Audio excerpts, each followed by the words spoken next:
Bruce Wayne is, by every psychological metric, fundamentally broken. He is a man paralyzed by a childhood trauma that never healed. A billionaire who spends his nights dressed as a bat, descending into the absolute darkest corners of Gotham to beat criminals with his bare hands. If you strip away the comic book heroics, Bruce Wayne belongs in Arkham Asylum, right next to the very lunatics he locks away. The villains of Gotham are defined by their trauma. It broke them. It turned them into unhinged monsters. Yet Bruce Wayne experienced the exact same abyss and somehow emerged as the hero. Why? How does a man filled with so much violent darkness avoid becoming the villain of his own story? The answer doesn't lie in his wealth or his gadgets. The secret to his sanity lies in a psychological concept coined over a century ago. In the mind of every human being, there is a stage and there is a basement. We all wear a mask to survive in society. I call this mask the persona. It is the civilized, acceptable version of ourselves we present to the world.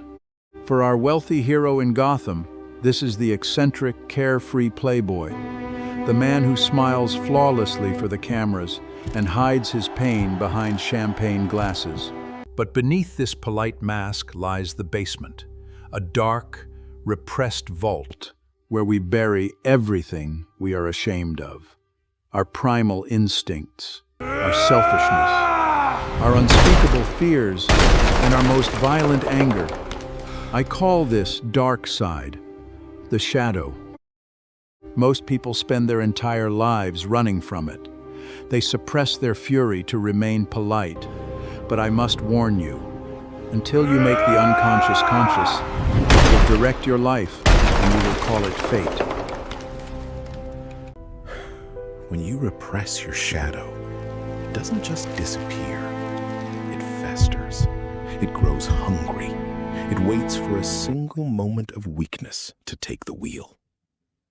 Bruce Wayne is a man carrying an ocean of repressed fury, a shadow so vast, so violent, and so terrifying, it threatens to drown his conscious mind completely. If he suppresses it, he breaks. So, what does he do? He goes into the cave. To truly understand Bruce Wayne's triumph, we first have to witness what happens when the shadow wins. Look at Gotham's rogues gallery. They are not just criminals. They are psychological cautionary tales. The Joker, Two-Face, the Riddler. These are men whose trauma was so overwhelming, so absolute, that their conscious persona could no longer contain it. When the pressure of a repressed shadow finally explodes, it shatters the conscious mind. It leaves nothing but psychological debris. You do not defeat the shadow by ignoring it. If you try, it will project itself outward. It will consume you. The man who refuses to acknowledge his own capacity for evil is the most likely to commit it. He does not control his darkness. His darkness controls him. But Bruce Wayne chose a different path.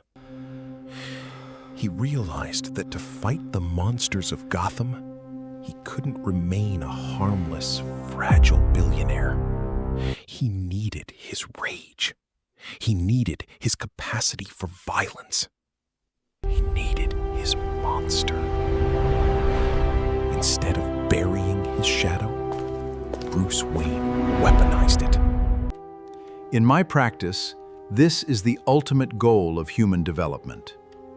We call it shadow work. Shadow work is not about destroying your dark side. It is about negotiating with it.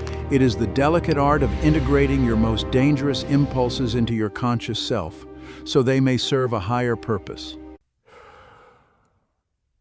Bruce takes the symbol of his greatest childhood fear, the bat, and wraps himself in it. He lets his anger loose. He becomes the nightmare. But, and this is the absolute key to his sanity, he never lets the shadow take the wheel. He installs a hard, unbreakable conscious anchor, the no-kill rule. By refusing to cross that final line, he proves he is still the master of his mind. He is a monster on a leash, and he holds his own leash. You don't need a cape or $1 billion to do shadow work. But you do have a shadow. Maybe it's the anger you swallow at work. Maybe it's the jealousy you hide from your peers, or a selfish ambition you feel guilty for having.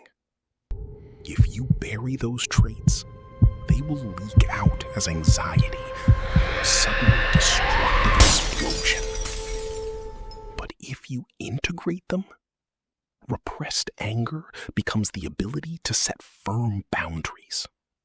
Selfishness becomes the unbreakable drive to finally achieve your goals. A tree's branches can only reach to heaven if its roots reach down to hell. Stop running from your darkness. Look into the cave, face the bat, and learn to let your shadow serve you. If this video helped you see your own mind differently, hit the like button and subscribe. The universe is vast.